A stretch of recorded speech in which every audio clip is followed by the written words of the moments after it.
साल 1958 में एक बार रेडियो चैनल लक्ज़मबर्ग ने ऐसा चैलेंज शुरू किया था जिसे पूरा करना नामुमकिन था। ये चैलेंज इस बात पर यकीन करते हुए शुरू किया गया था कि कोई भी व्यक्ति ऐसा करने में सक्षम नहीं होगा। चैलेंज था कि एक बार 3000 किलो के बर्फ के टुकड़े को रेगिस्तान की भीषण गर्मी में बिना फ्रिज के ट्रक से लगभग 8500 किलोमीटर का सफर तय करके अफ्रीका तक ले जाना। यह यात्रा आर्कटिक सर्कल से शुरू होकर भूमध्य रेखा के पास अल्जीरिया तक पहुंचनी थी और इस चैलेंज को पूरा करने की एक शर्त रखी गई थी जो इस काम को और असंभव बना देती है। शर्त थी कि बर्फ को ले जाने के लिए फ्रिज का इस्तेमाल नहीं होगा। अब आप खुद कल्पना करके देखिए कि जिस भीषण गर्मी में बर्फ तो क्या लोहा भी पिघल जाए, ऐसे रास्ते से बर्फ को ले जाना वो भी बिना रेफ्रिजरेटर के, क्या ये संभव है? कंपनी ने कहा कि जो भी इस चुनौती को पूरा करेगा उसे फाइनल डेस्टिनेशन पर पहुंचने के बाद बचे हुए हर किलोग्राम बर्फ के लिए 1 लाख फ्रैंक इनाम दिया जाएगा। साल 2024 के हिसाब से अगर इस अमाउंट का अंदाजा लगाया जाए तो बचे हुए बर्फ के हर किलोग्राम के लिए करीब 17 लाख रुपए मिलते और 300 किलो बर्फ के लिए ये अमाउंट लगभग 2 अरब 86 करोड़ से ज्यादा होती। कंपनी को इस बात पर पूरा यकीन था कि इस चुनौती को कोई शख्स पूरा नहीं कर पाएगा।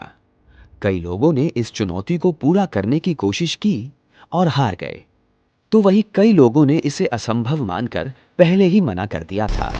लेकिन साल 1959 में एक व्यक्ति ने इस चुनौती के लिए एक सुनहरा मौका खोज लिया और इस चैलेंज को एक्सेप्ट किया। इस चैलेंज को स्वीकार करने वाले नॉर्वे की एक छोटी सी कंपनी ग्लासवेट के प्रबंध निदेशक बिर्गर नैटविक थे। ग्लासवेट कंपनी में इंसुलेटिंग मटेरियल बनाने का काम होता था। बिर्गर नैटविक ने सोचा कि अगर वो बर्फ को इंसुलेटिंग ग्लास वूल से लपेट कर जाएं, तो इससे बर्फ पिघलने की दर को कम किया जा सकता है। साथ ही चैलेंज को पूरा करने पर न सिर्फ उनको सफलता हासिल होगी बल्कि कंपनी का भी दमदार प्रचार होगा। नैटविक ने इसे एक बेहद सुनहरे मौके के रूप में देखा और फिर शुरू हुआ एक असंभव यात्रा का सिलसिला।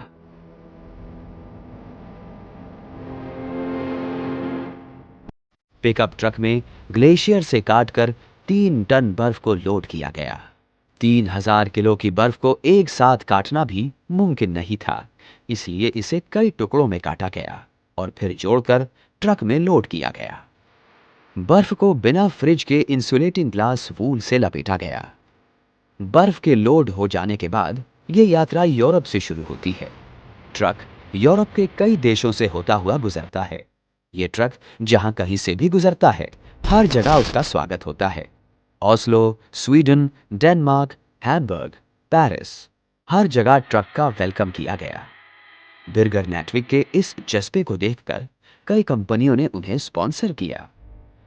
किसी कंपनी ने उन्हें ट्रक दिया तो किसी ने फ्यूल के पैसे। कई देशों की सरकार ने भी उनका साथ दिया। जिन जिन देश से ट्रक गुजरा वहां की सरकारों ने ट्रैफिक रूट बनाकर उनकी मदद की। लेकिन ये महज एक शुरुआत थी। असली चुनौती तो अभी शुरू होनी बाकी थी।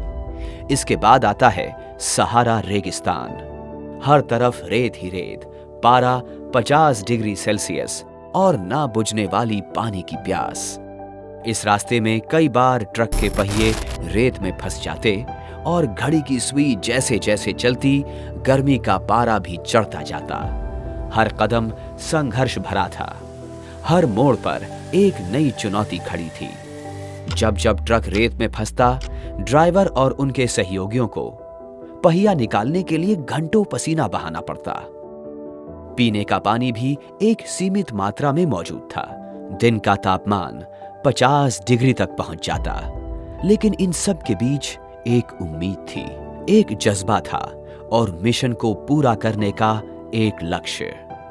साहस से भरे इन लोगों ने रास्ते में आई हर कठिनाई को पूरा किया और आखिरकार 28 दिनों के लंबे सफर के बाद बर्फ से लदा ट्रक अल्जीरिया पहुंचा। अब देखना यह था कि क्या ट्रक में बर्फ बाकी थी या गर्मी का असर बर्फ पर पड़ा था, क्योंकि फ्रिज का काम सिर्फ फ्रिज करता है। तो क्या कोई इंसुलेटेड मटेरियल इतना असरदार हो सकता है कि बाहरी परिस्थितियों का प्रभाव भी अंदर रखे सामान पर ना पड़े? आप जानकर हैरान होंगे कि असहनीय परिस्थितियों के बावजूद बर्फ का वजन केवल 336 किलोग्राम कम हुआ था, यानी केवल 11% ही बर्फ पिघली थी। ये बात अलग है कि जब तक इस शख्स ने ये चैलेंज पूरा किया, उस वक्त तक कंपनी ने चैलेंज ही खत्म कर दिया था। तो वही मिशन पूरा होने पर बर्फ का टुकड़ा अफ्रीका के लोगों में बांट दिया गया, जिन्होंने पहले कभी बर्फ देखी ही नहीं थी। इस सफलता के बाद राष्ट्रपति चार्ल्स डी गॉल ने इन साहसी लोगों का स्वागत पेरिस में करने की बात कही, लेकिन अपनी यात्रा से थके हुए और संघर्ष से भरे चालक दल ने मना कर दिया। वो अब घर लौटना चाहते थे। उनका मिशन अब पूरा हो चुका था। दूसरी तरफ इस मिशन के पूरा होने से ग्लासवेट कंपनी के सेल्स में बेतहाशा बढ़ोतरी हुई, जो उनकी सोच से भी परे थी। बिरगर नैटविक की यह यात्रा इतिहास के पन्नों में सबसे बड़े प्रचार स्टंट्स के रूप में दर्ज की गई। लेकिन उस इंसान के साहस ने यह साबित किया कि अगर इरादा मजबूत हो तो किसी भी चुनौती को पार किया जा सकता है। यह सिर्फ बर्फ का टुकड़ा नहीं था, बल्कि साहस, संघर्ष और विश्वास का प्रतीक था। ऐसी ही दिलचस्प और रहस्यमयी कहानियों के लिए बने रहिए इंडिया OTT के साथ।